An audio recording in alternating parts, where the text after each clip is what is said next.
Miles de personas nos escuchan diariamente. Es su derecho a seguirlo haciendo. Lo que está en juego. Exa FM y Democracia AM. Encarnamos la libertad de expresión. Con periodismo crítico. 716. La redacción, especialmente de la revista de opinión Cuatro Pelagatos, en estas últimas horas se ha nutrido de un material impresionantemente grave, trascendente, realidades totalmente desconocidas por ustedes. Y nosotros, no haciendo el menor esfuerzo atípico o extraordinario, estamos dispuestos a enterarles con verdad de lo que viene ocurriendo en el Estado ecuatoriano, especialmente en el gobierno nacional, con el tema económico. Siempre lo hemos venido haciendo. Y los Cuatro Pelagatos, con investigaciones y crónicas de suprema actualidad, de gran contenido y de preocupante descubrimiento a través de la investigación hecha por el exministro Marco Flores, a quien saludamos en esta mañana con todo entusiasmo por conocer las novedades que precisamente él las quiere comentar y las quiere hacer llegar a conocimiento de la ciudadanía. Bueno, Mauricio Pozo, candidato a la vicepresidencia de la República, ofrece crear 800,000 empleos en 4 años de gobierno. El señor Lasso dice que va a crear 1 millón de empleos en 4 años. El general Moncayo no se queda atrás. ¿Cuántos ofrece él? ¿Y cuántos ofrece el Dalo? ¿Y cuántos ofrece el Otrito? Y el de acá, y el de allá. Toda la gente que ha dispersado la votación del pueblo ecuatoriano y que va a provocar precisamente un éxito electoral. Ojalá que no, dadas las circunstancias del candidato oficialista. Ojalá que no. Ya estaremos comentando, los días pasan rápidamente y el señor economista Marco Flores nos va a contestar lo siguiente. ¿Cómo está la situación, economista? La situación que usted ha indagado de últimos días. ¿Qué está ocurriendo en el Banco Central? Hace contados instantes el ministro coordinador de Economía de este régimen ha aparecido en la cadena Ecuavisa precisamente para dar algunas explicaciones sobre lo que usted ha descubierto está aconteciendo en medio de la preocupación generalizada. El gobierno se está prestando solamente en esta coyuntura, entiendan caballeros, asocien caballeros con la realidad, distinguidas damas, mujeres del pueblo, hombres y ciudadanos de la colectividad de la clase media, de la media baja. ¿Para qué estratificar? Hombres con conciencia, mujeres con conciencia, el gobierno se está prestando, economista, más de 4,000 millones de las reservas internacionales y seguramente va por más. ¿Qué contemplan en la revista Cuatro Pelagatos la generalidad de sus preocupaciones? ¿Qué nos puede comentar? Perdone que le haga una pregunta general por la cantidad de ítems que reúne su investigación. Tomará tiempo, pero es imprescindible reconstruir la confianza en el gobierno ecuatoriano y en el país para que no ocurra lo que está ocurriendo en estos mismísimos días, dice usted. La transparencia fiscal del 2016. El informe, efectivamente, elaborado por el Departamento de Estado de la Unión Americana, es decir, de los Estados Unidos, incluye, mire usted, incluye al Ecuador en la lista resultante de la evaluación de 140 gobiernos que no reúnen los requisitos mínimos de transparencia fiscal. De esto no comenta nadie. No reúne el Ecuador los requisitos mínimos de transparencia fiscal. Este es un estudio de quién economista. Ecuador, Nicaragua y Haití son los únicos países del continente americano que integran tan lamentable lista y donde la inmensa mayoría de sus acompañantes son países africanos del tercero y cuarto mundos. Bienvenido, muy buenos días, economista Flores. Buenos días, Gonzalo. Bueno, sí, lo que usted acaba de señalar es absolutamente cierto. El Departamento de Estado de los Estados Unidos anualmente elabora un informe sobre la transparencia de las cuentas fiscales de 140 países en el mundo.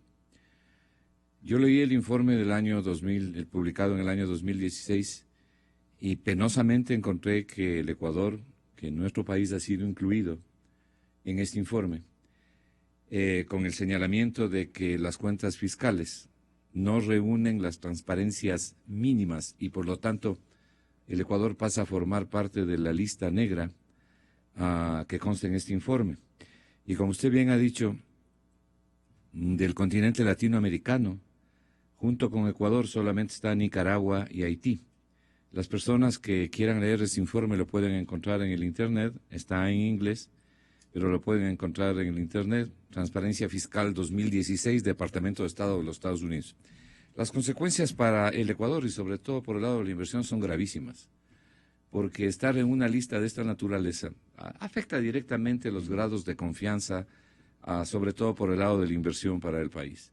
Esta es una mancha más, y no es una mancha más del tigre, es una mancha grande que le perjudica al país en tratándose de atraer inversiones, en tratándose de ofrecer las garantías y las sostenibilidades fiscales. Que nos digan internacionalmente que no se puede confiar en las cuentas fiscales de un país es absolutamente grave. Y esto es lo que ha pasado nada más y nada menos que con el Departamento de Estado de Estados Unidos. Las relaciones de causalidad empírica encontradas para Ecuador con base en la ley del profesor Okun claramente sugieren que trasladar a 800,000 personas o a 1,000,000 de personas, digamos, desde las filas del desempleo abierto, del subempleo y de la marginalidad, nada menos que a formar parte de las del empleo pleno y adecuado, teóricamente sí es posible, pero bajo estas circunstancias, nada probable, dice el informe. Bueno, eso no dice el informe, eso digo yo. Eso digo yo con base a los estudios empíricos y econométricos elaborados para Ecuador por técnicos básicamente del Banco Central del Ecuador. Yo creo que los candidatos hacen muy bien en preocuparse del tema del empleo. Es clave preocuparse del tema del empleo. Mi tesis es, con base a las evidencias teóricas y empíricas, que en el Ecuador no hay posibilidad para crear ni 1,000,000, ni 800,000, ni 600,000 en las condiciones actuales empleos adecuados, porque se trata de empleos adecuados. Mi próximo trabajo, o en lo que estoy trabajando actualmente, es justamente sobre el problema del empleo en el Ecuador. El Ecuador requiere de un crecimiento sustantivo y sostenido de al menos 6% real del PIB real, es decir, descontada la inflación anualmente, para poder reducir el nivel de desempleo y subempleo en 1%. Las proyecciones económicas, fiscales, macroeconómicas, en fin, dependen naturalmente, economista, de lo que hayan sacado en blanco y negro del Producto Interno Bruto. Todo se ampara en el PIB de cualquier estado, de cualquier país. ¿Qué es el crecimiento real, como ustedes los economistas manifiestan? ¿Cómo está nuestro PIB? ¿Cuántas mentiras hay sobre el Producto Interno Bruto ecuatoriano? Bueno, En realidad... Perdone que le pregunte de esa no, manera. no, y tienes razón. El Producto Interno Bruto viene reduciéndose, desacelerándose, en realidad desde el año 2011. Y hacia el año 2016 y el año 2017, como ya sabe la gente y como todos sabemos, las proyecciones son de un decrecimiento del Producto Interno Bruto, o sea, de una reducción del Producto Interno Bruto en términos reales. Esto significa que el Ecuador produce menos de lo que producía antes. Esto significa que el ingreso por habitante disminuye. Esto significa que la gente tiene menos dinero en su bolsillo para poder satisfacer sus necesidades. Eso significa una caída del Producto Interno Bruto. Pero también significa que el desempleo aumenta, que el subempleo aumenta. Por eso es que tenemos un 60% de la población económicamente activa entre desempleo y subempleo. Esa cifra revela casi 4.500.000 ecuatorianos viviendo entre la marginalidad, el subempleo y el desempleo absoluto, sin ningún ingreso en el caso de los desempleados. Este es un punto absolutamente grave. Si a eso usted le añade las medidas que se están tomando y las cosas que se están haciendo justamente en estos días, verdaderamente se conforma un cuadro de conjunto con un panorama desolador. Me parece a mí, con el respeto que merecen todos los candidatos, que aquí se está cometiendo un grave error. ¿Cuál es? Mire, póngale atención, estimado amigo oyente. En lo que va del año, la economía ecuatoriana tiene alrededor de 11.000 millones de dólares de financiamiento. Con un presupuesto de 34.000 millones, 11.000 constituyen financiamiento. Terrible cantidad, terrible magnitud. Pero ese financiamiento que ha logrado... 11.000 es deuda, para que nos entienda. Sí. Pero ese financiamiento... Deuda puntual para este año, para el financiamiento de este presupuesto. Exactamente. El de 30 y pico de miles de millones. 34.000 millones. 11.000 pertenecen a una sección donde se lleva la contabilidad de la deuda. Entonces, solamente en este año, para financiar el ejercicio fiscal de este año, hemos tenido que endeudarnos en 11.000. ¿Y quién ha sido el prestatario? Y todavía falta. ¿No? O sea, todavía... Para cerrar este año. No sé si se todavía hay déficit.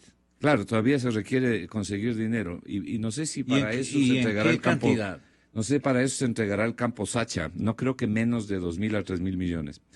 El campo Sacha se va a entregar a China. Bueno, ojalá no se entregue el campo Sacha. Vengo oyendo de que hay tratativas sobre eso, ¿no? Pero el punto trascendental al que yo quiero llegar es que, como quiera que sea, el gobierno ha conseguido financiamiento en la forma en que lo ha hecho, sacando dinero de la Reserva Internacional, colocando papeles de corto plazo por parte del Ministerio de Economía, emitiendo bonos en los mercados internacionales, creando nuevos impuestos, ha utilizado una serie de árbitros para conseguir estos financiamientos. Perdón, economista, pero en cambio, su sucesor, Patricio Rivera, acaba de mencionar en la cadena Ecoavisa, él es el ministro coordinador de Economía, o sea, el que da la cara al frente económico, el presidente, después del presidente de la República, está el señor economista Patricio Rivera. Él dijo hace contados instantes que la economía ecuatoriana se está recuperando, imagínese. Pero afortunadamente en este momento la economía se está recuperando. Para dar un dato, por ejemplo, al mes de octubre, la recaudación tributaria en octubre del 2016 fue mayor, en un 4% más o menos, que en octubre del 2015, sin contar la ley de solidaridad, la recaudación de la ley de solidaridad. Los datos nos muestran que en este momento la economía empieza a recuperar empleo, también nos muestra que las ventas en general, en el comercio, en la actividad económica, están mejorando. Se ve una recuperación en casi todos los sectores que poco a poco irá consolidándose. ¿Cómo le parece a usted, economista? Bueno, como usted mismo suele decir, esa es una declaración para el país pendejo. Porque quiere decir que aquí nadie entiende nada, entonces. Es verdaderamente insólito. Insólito, ¿no? Lo que está ocurriendo en el Ecuador es que con la enorme cantidad de deuda, como han dicho prácticamente todos los analistas que yo he escuchado, con la enorme cantidad de deuda que el gobierno le ha metido a la economía, y estoy hablando solamente de este año, se ha puesto al día, o por lo menos ha cancelado buena parte de las deudas con proveedores del Estado y con acreedores del Estado por obras realizadas. De acuerdo a la ley, esos pagos se realizan vía transferencia electrónica a las cuentas bancarias de todos estos acreedores y por lo tanto suben los depósitos. Cuando suben los depósitos hay más dinero en la economía. El punto fundamental aquí es, ¿han subido los depósitos porque hay más creación de empleo, porque hay más trabajo, porque hay más actividad económica? No, han subido los depósitos porque hay más deuda. Esto es como cuando una familia, el padre de familia, establece una ilusión monetaria y muestra la chequera que tiene y le invita a su familia a hacer compras del fin de semana porque tiene una chequera que está gorda. Pero cuando le dicen, ¿y esto se debe al trabajo que has venido realizando? Dice, no, eso se debe a que acabo de empeñar unos muebles en el Monte de Piedad. Esto se debe a que me acabo de endeudar en el banco. Eso es lo que está pasando con la economía ecuatoriana. Eso no significa de ninguna manera recuperación. Usted mismo nos describía días anteriores que en el año 2016 y hasta noviembre 25, en que publica la última información, el Banco Central le ha entregado al Ministerio de Finanzas, que coordina justamente este caballero ilusionista, 2.848 millones, que sumados a los financiamientos previos, totalizan un saldo por pagar al Banco Central del Ecuador de 4.163 millones de dólares. ¿De dónde sale este dinero? ¿Quién es el verdadero dueño? ¿Por qué se toman la gente y la empresa privada? Quiero entender. Claro, claro. Permítame ir por partes. Quisiera concluir el primer punto, que tiene que ver con el peligro que significa para el próximo gobierno, y esto es lo que la ciudadanía tiene que saber y los candidatos también. Le voy a contestar su pregunta de inmediato. Los candidatos, salvo honrosas excepciones que no pasan de dos, que por obvias circunstancias conocen del tema, se han dedicado por entero al tema, hay candidatos que no saben realmente cómo van a heredar, digamos, esta situación y con qué elementos cuantitativos ellos van a iniciar. El número uno en desconocimiento, me da la impresión, es el mismísimo señor ingeniero don Lenín Moreno, candidato oficialista o del partido de gobierno. Él, por ejemplo, con el tema del paquete impositivo, o sea, de los impuestos, no quiere hablar, no ha dicho absolutamente nada, no ha hecho ningún tipo de comentario. Él está complicadísimo, ¿verdad, economista? Porque lo que le va a tocar asimilar, administrar, es mucho más grave, porque si el pueblo ecuatoriano, dueño de tantos episodios absurdos en los últimos años, llega a consumar el éxito electoral del señor Moreno, lo que va a ocurrir es que va a tener que administrar esta situación. ¿De dónde piensan pagar todos los candidatos los 4.000 millones, 4.034 millones y su cobertura, que solamente incluso ha representado el 42% del total de pasivos exigibles? Ojalá nos pueda usted explicar esto. Claro. Bien, le decía, para ir por partes, no importa que los candidatos finalmente no quieran tocar ciertos temas, lo importante es que la ciudadanía sepa en qué terreno está pisando. Y los economistas, junto a periodistas y otras personas, venimos alertando a la ciudadanía y al propio gobierno de la crítica situación a la que se les lleva la economía ecuatoriana. Mire usted, el punto que quiero cerrar con este tema de los financiamientos, de los 11.000 millones de financiamiento y de lo que avance a financiar el gobierno en este año. Va a pasar, el año ya se acaba, va a patear la pelota para adelante. Pero la posibilidad de conseguir un financiamiento igual el próximo año para las personas que ganen las elecciones, quien quiera sean estas, es prácticamente imposible. Prácticamente imposible. Conseguir un financiamiento de la magnitud de lo que se ha conseguido este año en el próximo año, prácticamente imposible. Entonces, eso le genera un enorme problema a la economía que la gente tiene que estar consciente. En estos días... ¿Qué va a arrastrar esto? Me parece, perdone por el término, ¿qué va a arrastrar el próximo gobierno de esta realidad de deuda con el mismísimo Banco Central del Ecuador. ¿Qué es para ellos el Banco Central del Ecuador? Usted acaba... ¿Una caja chica?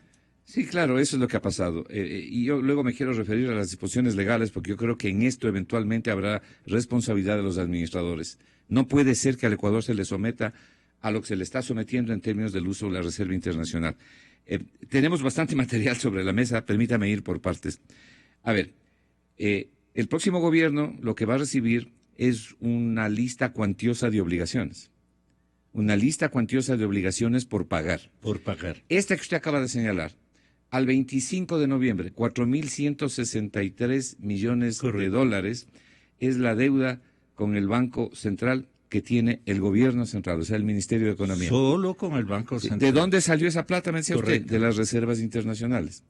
¿Qué pertenece a quién? Pero salió fundamentalmente depósitos de las reservas bancarias y de otros depósitos. Ahí está la plata de la gente, la plata de las empresas, están los encajes bancarios y están los depósitos de otras instituciones. Me voy a referir luego al saldo que actualmente tiene la Reserva Internacional. No, pero como le digo, quiero ir por partes. En todo caso, de ahí salió. Cuando yo escribí ese trabajo para los Pelagatos, en esas mismas horas, mientras escribí, el Banco Central le entregaba 100 millones de dólares adicionales al Ministerio de Economía. Es decir, el uso que se hace de la Reserva Internacional es verdaderamente lamentable. Y ese uso se hace porque se creó el Código Monetario y Financiero que les abrió la puerta. Ahí en ese código se establecieron las disposiciones legales que le permite al Banco Central hacer esto, y es lo que ha venido haciendo. Pero también Entonces, ahí están amparados los señores ejecutivos del gobierno. Sí, ahí están amparados en ese código que ellos mismos hicieron. Ellos mismos son los que hicieron el código. Pero también el código habla de que tienen responsabilidad sobre vigilar y precautelar la liquidez de la economía. ¿Ya? Si aquí en el Ecuador hubiera, Dios no lo permita, una corrida de depósitos bancarios, prácticamente no hay el dinero suficiente para poder responder. Yo le voy a dar más adelante las cifras de lo que... Y le voy a dar de una vez. Mire usted. Al 2 de diciembre, esta es la última fecha,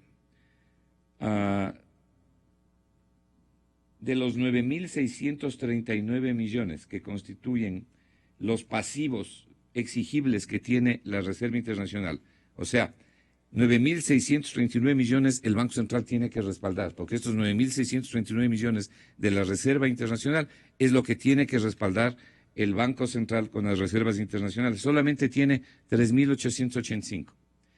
Es decir, 3.885 millones como frente a 5.000 y pico, 9.639. casi 6.000 millones. Falta la cobertura, no se puede cubrir.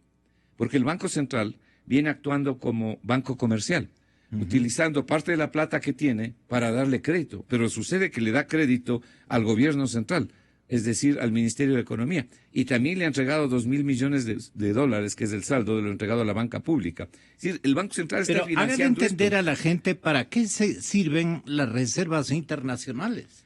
Las reservas internacionales sirven para varias cosas. En ese trabajo se señalan por lo menos 8 cosas, pero en lo fundamental. Primero, las reservas internacionales para garantizar la solvencia y la estabilidad financiera del país. Correcto. Más aún en dolarización, porque nosotros no tenemos un banco de bancos. Esos parámetros, ¿quién observa? Tiene la obligación de observar el Banco Central No, y la pero Junta Bancaria. internacionalmente digo. A todo el mundo lo sabe, pues el Fondo Monetario lo sabe, lo publica, y por supuesto los inversionistas lo conocen al revés y al derecho. Los dueños de la Reserva Internacional tienen 9.600 millones de dólares en el Banco Central. Pero en el Banco Central solamente quedan actualmente 3.885. Porque está prestado. Porque está prestado. Entonces, la ¿Y de cobertura... dónde va a pagar el Estado? No tiene cómo pagar. No tiene cómo pagar. Los 4.200 millones de entregados al Ministerio de Economía son entregados contra papeles de corto plazo, que debían haberse cancelado en el mismo año fiscal. Como el Estado no tiene plata, lo que viene es renovando la obligación, y esos 4.000 y pico de millones, 4.200, van a pasar al próximo año. Y va a llegar hasta el nuevo gobierno. Pero usted dice que vienen por más. Claro, y el nuevo gobierno tampoco tiene cómo pagar esto. Es decir, este no puede pagar, pero el que viene tampoco, porque no hay la plata para poder pagar. Se han gastado la plata. Entonces, no hay cómo pagarle al Banco Central. En gasto corriente. Bueno, en todos los gastos que tiene el presupuesto del Estado, corrientes y no corrientes. El Banco Central no va a poder cobrar los 4.200 millones porque no hay con qué pagarle. El Ministerio de Economía no tiene con qué pagarle. Por eso yo estoy proponiendo ahí, en primer lugar, que se suspendan estos financiamientos al Banco Central, que antes estaban prohibidos por ley. Así es. Pero que desde que apareció el código monetario creado por ellos mismos, están permitidos. Y este es el resultado. Entonces, lo primero que estoy diciendo es que se suspendan los financiamientos y luego que se establezca un plan de pagos entre el Ministerio de Economía y el Banco Central para recuperar esta plata que pertenece a la Reserva Internacional. En la práctica, dice usted, las instituciones financieras sujetas a encaje, ojalá esto pueda explicarle a la gente, pueden ampliar libremente el monto de sus depósitos en el Banco Central por sobre el porcentaje que la ley les exige o les determina, tal como los bancos privados, en particular, lo han venido haciendo.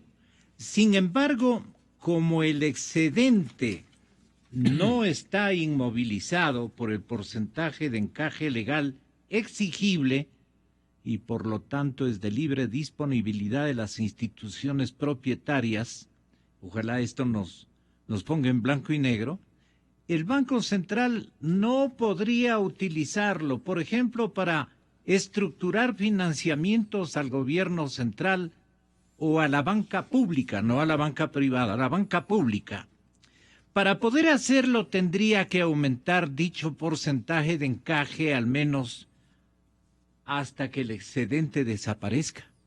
Esto es exactamente lo que el 24 de noviembre pasado acaba de ocurrir con la expedición de una de las dos resoluciones más relevantes, claramente inconvenientes, contradictorias y antitécnicas emitidas por la Junta Política y la Regulación Monetaria y Financiera. Usted usa una terminología un poquito incomprensible para la generalidad de los amables radio oyentes, pero en cambio usted tiene que utilizar este léxico en función de que no le vayan a acusar desde el gobierno de que está utilizando otros términos que refieren a otro tipo de connotaciones económicas. Y entonces la parte labrada para la gente es entender lo que están haciendo. Y por eso quiero que tenga la bondad de explicarle. Ok. En el Ecuador, como en la mayoría de las economías del mundo, existen los depósitos monetarios, también llamados depósitos a la vista. ¿Cuáles son esos depósitos? Son aquellos que la gente tiene en su cuenta corriente que gira con una chequera. La plata que lleva a los bancos, por ejemplo, son los depósitos monetarios, depósitos a la vista. Los que usted puede sacar mediante el uso de cheque o yendo a retirar directamente en un banco. Pero también tiene los depósitos de ahorro, es decir, los depósitos que están en una libreta de ahorro. Y luego tiene los depósitos a plazo, que son otro tipo de depósitos de ahorro retirables al vencimiento del plazo. Los depósitos de ahorro la gente los retira cuando quiere. Estos tres tipos de depósitos conforman los depósitos que se depositan, perdón la redundancia, o que se colocan y que captan las instituciones financieras. ¿Qué dice la ley? Dice que un porcentaje del total de estos depósitos debe ser puesto en el Banco Central. Ese porcentaje, hasta el 24 de noviembre pasado, era del 2%. La ley dice, todas las instituciones financieras que han recibido estos depósitos pongan o depositen en el Banco Central el 2% de lo recibido. Ese 2% de lo recibido se llama encaje bancario. También se conoce como encaje legal, se conoce como requerimientos de reserva, en fin. Pero el nombre más difundido es el encaje bancario. El 24 de noviembre pasado, la Junta de Regulación Monetaria y Financiera modificó el porcentaje de encaje, que era del 2%, era un encaje único para todos los depósitos, y pasó del 2 al 5%, es decir, un incremento sustantivo, del 2 al 5%.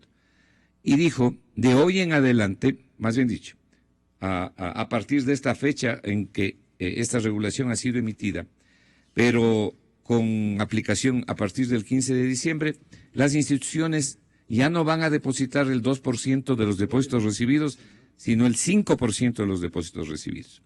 ¿Cuáles instituciones? Establece aquí un encaje diferenciado. para unos del 2% y para otros del 5%. Dice, los que tienen activos, las instituciones que tienen activos por más de $1.000 millones. Esos son 7 bancos, los 7 bancos más grandes del país. A ellos les golpea. Claro. Entonces, esos bancos tienen que poner más plata de la que tienen depositado en sus bancos o que le han puesto al Banco Central, pero que es de ellos, en el encaje bancario. La suma de todos los encajes bancarios que realizan las instituciones constituyen lo que se llaman las reservas bancarias. Las reservas bancarias forman parte de la Reserva Internacional. Esta plata, junto con los depósitos de otras instituciones públicas, de los 9.639 millones, es la que ha usado el Banco Central para entregarle crédito al Ministerio de Economía. Y le ha entregado $4.200 millones, que es una cifra enorme.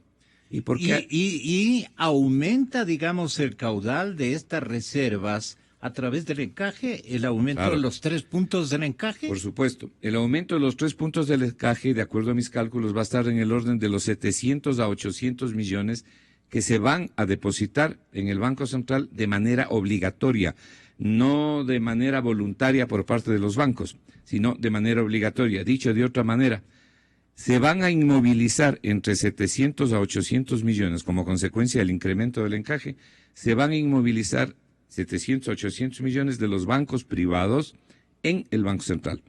De manera que los bancos privados no pueden usar esa plata, tienen que depositarlas ahora en el Banco Central.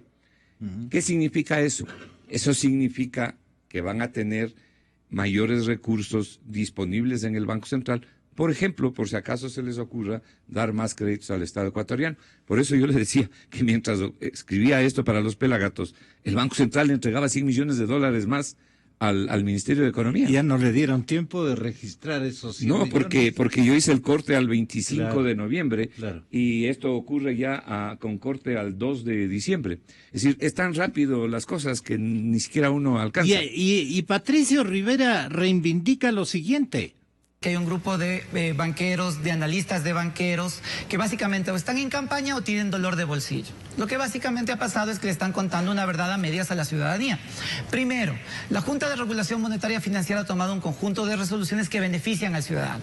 Usted conoce que, por ejemplo, hemos eliminado comisiones a 12 servicios bancarios que antes se le cobraban al ciudadano. Por ejemplo, la emisión de referencias bancarias, que baja a la mitad su costo, el estado de cuenta, que pasa a ser gratuito, la emisión de una chequera de 50 cheques, por ejemplo, pasa de costar 25 a costar $15, y con esto lo que básicamente estamos haciendo es que $50 millones al año que pasaban de los bolsillos de los ciudadanos al bolsillo de los banqueros, ahora se van a quedar en los bolsillos de la ciudadanía. Las otras 2 resoluciones que ha tomado la Junta. La primera, lo que hace, la del coeficiente de liquidez doméstico, les dice claramente al sistema: queremos que con los recursos ecuatorianos se preste en Ecuador, que haya más crédito.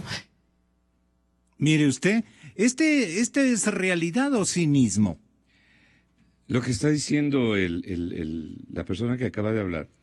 Patricio Rivera, el ministro coordinador de la economía. Él mismo. Lo que está diciendo es que después del garrotazo de las regulaciones que elevan el encaje y aquellas que les obligan a los bancos privados a traer entre 400 a 500 millones más del fondo de liquidez que tienen colocados en el exterior. Voy a explicar luego lo que es esto. Eso es lo grave, eso es lo sustancioso. Dice, pero ustedes conténtense con que hemos bajado el costo de determinados servicios bancarios. Es como que a una persona que esté moribunda, la gente esté preocupada si está con medias blancas o medias rojas, si está al borde de morirse.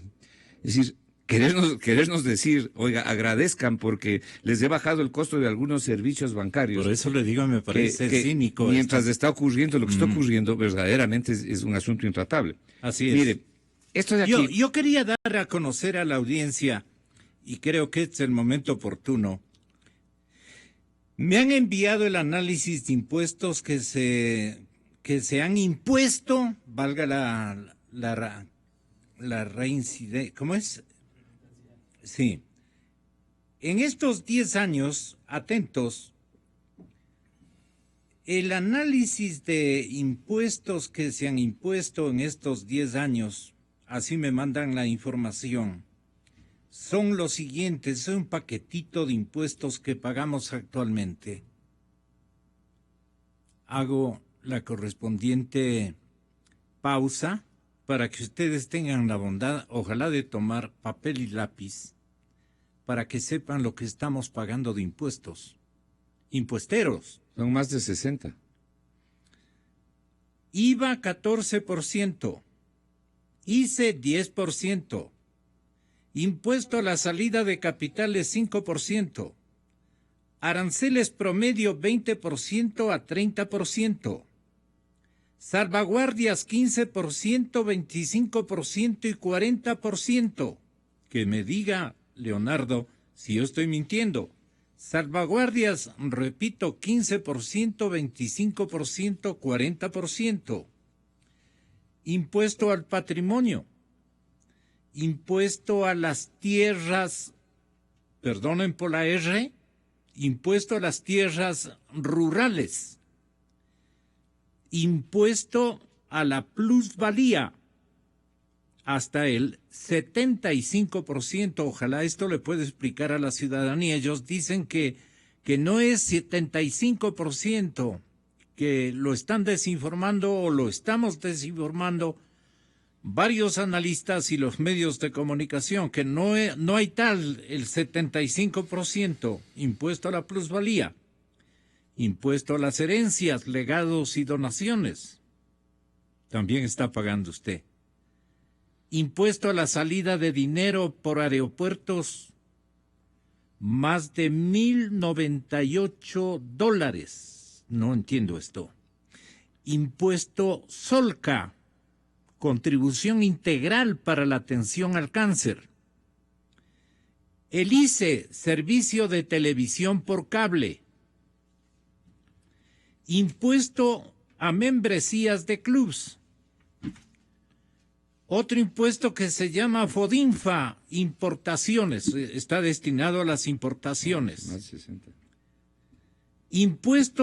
Impuesto planes de recompensa, tarjetas de crédito. Aportes al IES, aporte patronal, seguro campesino, SECAP, décimos, cesantía, fondos de reserva, vacaciones. Esta es la revolución ciudadana. Vote por Alianza País. Pago patronal, diferencial, si no se lega el salario digno. 10% de servicio en restaurantes. El RICE, el impuesto a los activos en el extranjero. Las regalías, las patentes y utilidades de conservación minera. El ICE vehículos, perfumes, videojuegos, armas de fuego, impuesto ambiental vehicular. Impuestos prediales, impuestos a la renta, patente, ICE 15% de llamadas al celular. Hasta ahí me quedo porque ya se fatigaron inclusive los oídos de la amable ciudadanía. 27 impuestos. No, son más de 60. Son más de 60. Yo he visto esa información en las redes, ahí circula en las redes, que en definitiva es un listado que alguien ha hecho de los impuestos que hay que pagar en el Ecuador. Así es. Gonzalo, yo le quería señalar algo que me parece que la ciudadanía tiene que percatarse y es lo más importante. Yo no estoy ya preocupado de cómo va a terminar este año y cómo va a terminar las cuentas fiscales hasta mayo, en que se supone habrá un nuevo gobierno. Lo que hay que preocuparse ahora es lo que le viene al nuevo gobierno. Pues de todas maneras, el gobierno actual ha venido pateando la pelota, como dijimos, a través de los endeudamientos y va a concluir su periodo. Pero lo que recibe el próximo gobierno, eso es lo verdaderamente serio. Y es ahí donde se pueden producir frustraciones cuando el nuevo gobierno no tenga el dinero para hacer las cosas que deben hacer. Y eso hay que prever y precautelar desde ahora.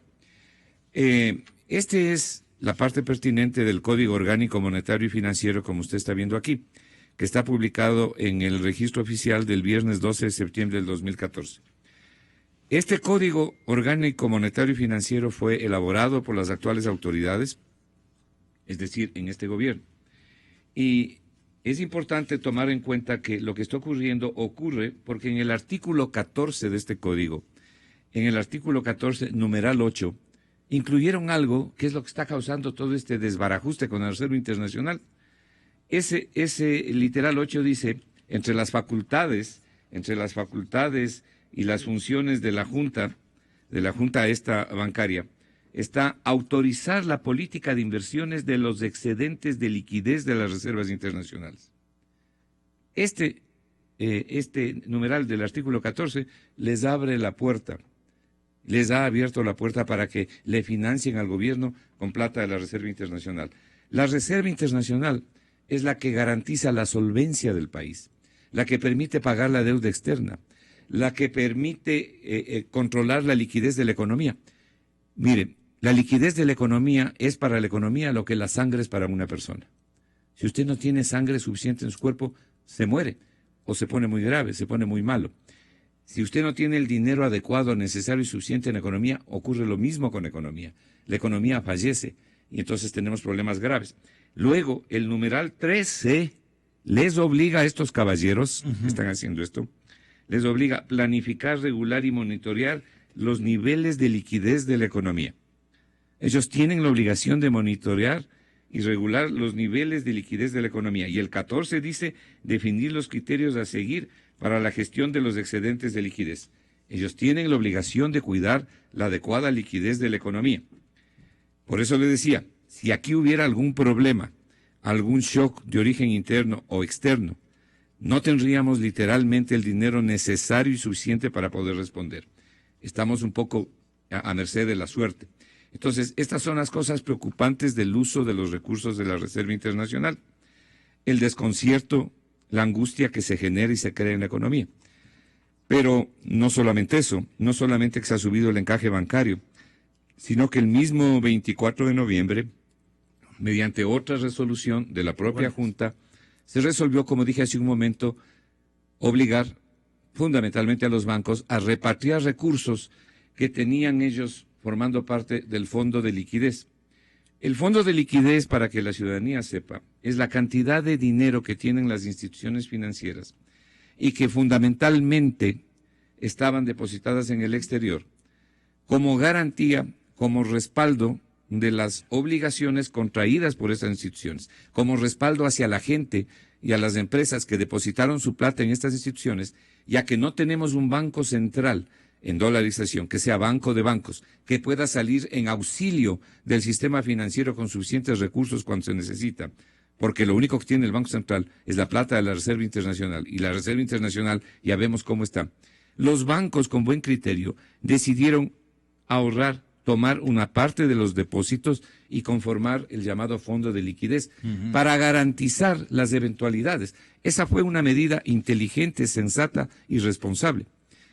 El gobierno ya en ocasión anterior les ha obligado a traer parte de esa plata al Ecuador. Y ahora, con esta resolución del 24 de noviembre, les obliga nuevamente a traer más dinero del fondo. Dicho de otra manera, los respaldos que los bancos generaron y depositaron en el Ecuador, en el exterior, cada vez disminuyen. Esto es malo y es peligroso para la economía ecuatoriana, porque además de esa plata, en buena medida van a ir a las reservas bancarias, es decir, a la Reserva Internacional, y ya sabemos lo que el gobierno está haciendo con la Reserva Internacional. Ese es el fondo de liquidez que ha sido afectado también a través de las regulaciones, de las resoluciones últimas de esta Junta Monetaria. Economista, usted comprenderá que hay mucha tela que cortar y yo me voy a permitir molestarle para el día de mañana, apuntarnos en otra temática robusta como la de esta mañana, pero estos puntos de vista, producto de una investigación que usted ha realizado de última temporalidad, van a auxiliarnos metodológicamente para hacer entender a la gente lo que está ocurriendo este instante con la política, especialmente de carácter fiscal. Yo estaré en próximas horas seguramente a molestarle y precisar, exministro, cuáles podrían ser los temas que el día de mañana podríamos abordar. Hay tantas cosas significativas en materia de investigación que usted ha realizado. Yo quiero hacer escuchar a la audiencia, señoras y señores, y a mis invitados del siguiente turno. El arquitecto Silverio Durán, presidente de la Cámara de la Industria de la Construcción. El señor asambleísta Moisés Tacle, candidato de reelección del Partido Social Cristiano Madera de Guerrero. En Guayaquil, el señor académico Santiago Bucarán, el economista Santiago Bucarán, que estará vía telefónica reportando también sus puntos de vista sobre esta verdadera tragedia que está aconteciendo en nuestro país.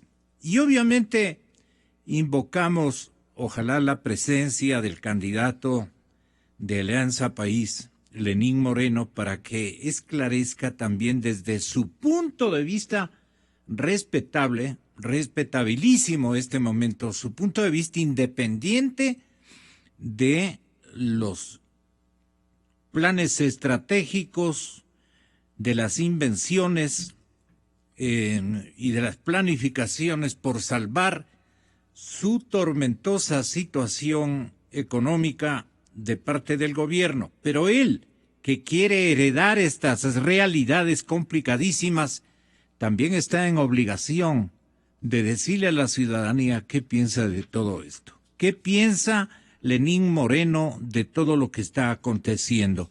Antes de ir con el presidente de la República, dicho esto en el Teatro Nacional Sucre, con ocasión de la invitación que le formuló a él y a su gabinete ministerial el señor alcalde de Quito. Bueno, pues el señor presidente hizo alusión al gasto corriente y se tomó, digamos, como premisa las realidades que dibujó en beneficio de Quito había realizado el municipio capitalino, con apoyos la mayor parte del gobierno nacional.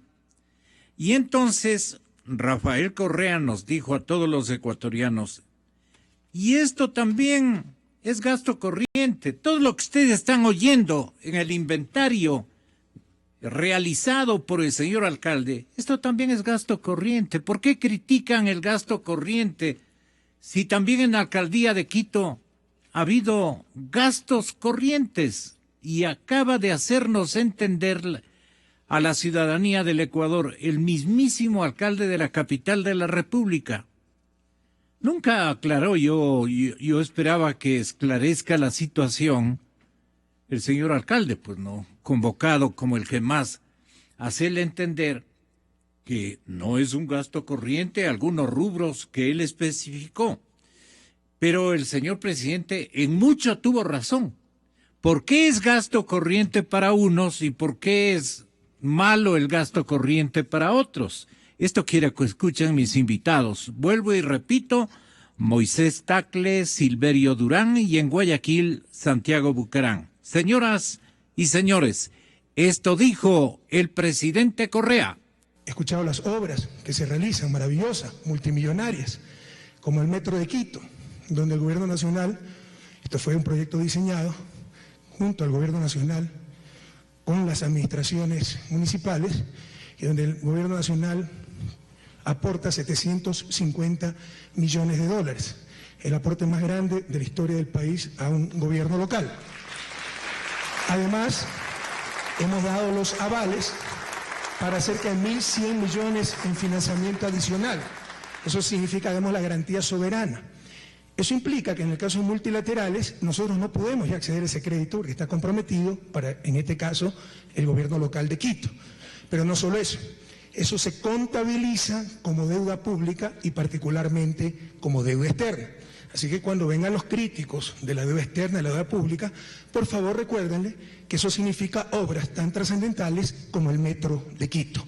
En todo caso, he escuchado el Metro de Quito, los Quitocables, la extensión de la avenida Simón Bolívar, los distribuidores de tráfico de Carapungo, de la avenida Granados, el arreglo de los parques, la Carolina, el de la Floresta, el parque José Carolo, un gran amigo mío, el padre Carolo, el arreglo de los mercados, el arreglo de más de 7.000 calles, el incremento de las cuadrillas de trabajadores de 11 a 28, los programas de salud, los programas para adultos mayores, los guaguacentros, fabuloso, maravilloso.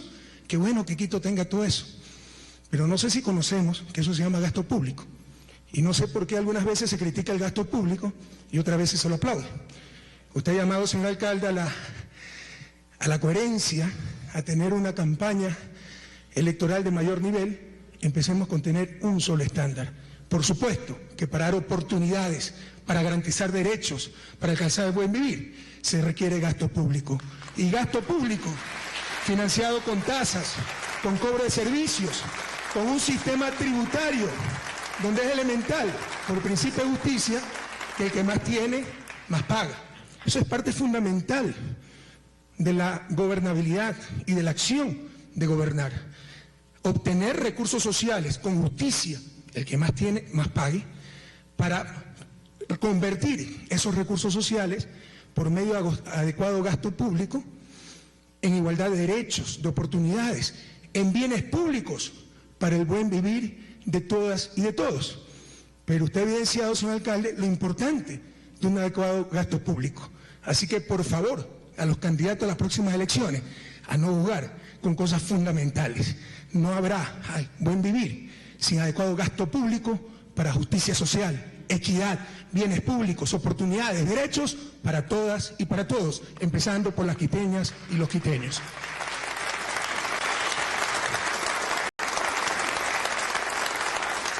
Y gran parte del gasto público que puede realizar Quito es por la asignación del gobierno central, y esa asignación se financia con el cobro de impuestos.